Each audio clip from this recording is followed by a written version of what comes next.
तिमी छोरा मान्छे हौ, थाहा छ, खुलेर रुन सक्दैनौ, कमाउँछौ, परिवार पाल्छौ, मनमा लागेका चोट देखाउन सक्दैनौ।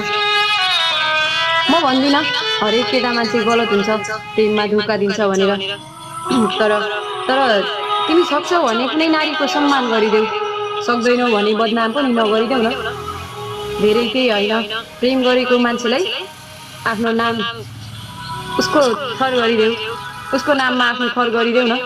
म मान्छु सायद मैले गलत मान्छेसँग प्रेम गरेर धोका पाएँ, तर मैले कल्पना गरेको व्यक्ति पनि त त्यस्तो थिएन।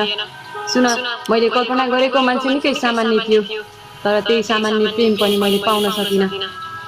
हेर, मैले कल्पना गरेको मान्छे कस्तो थियो। मलाई धेरै होइन, मेरो धेरै ठुलो सपना थिएन। बस मैले गरेको प्रेम, मैले बोलेको शब्दको इज्जत होस्।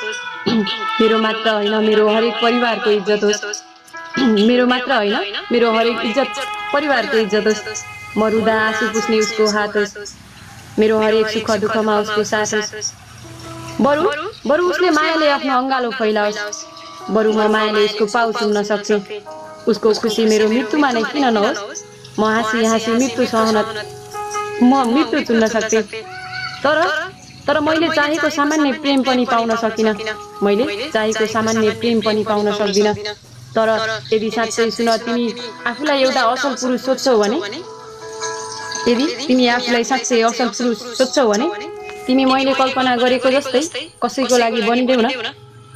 गर आफ्नो प्रेम साबित, अनि सबै केटा एउटै हुँदैन प्रमाणित गरिदेऊ न। साँच्चै प्रेममा शरीर छुन हुन्न भन्ने मैले मान्दिनँ। यदि शरीर छुन्छौ भने जसको शरीर छुन्छौ उसैको सिउँदो भरिदेऊ न। म शरीर छुन हुन्न भन्दिनँ, तर जसको शरीर छुन्छौ उसैको सिउँदो भरिदेऊ न। Thank you so much, thank you. Thank you, thank you. Nice, nice, nice, nice.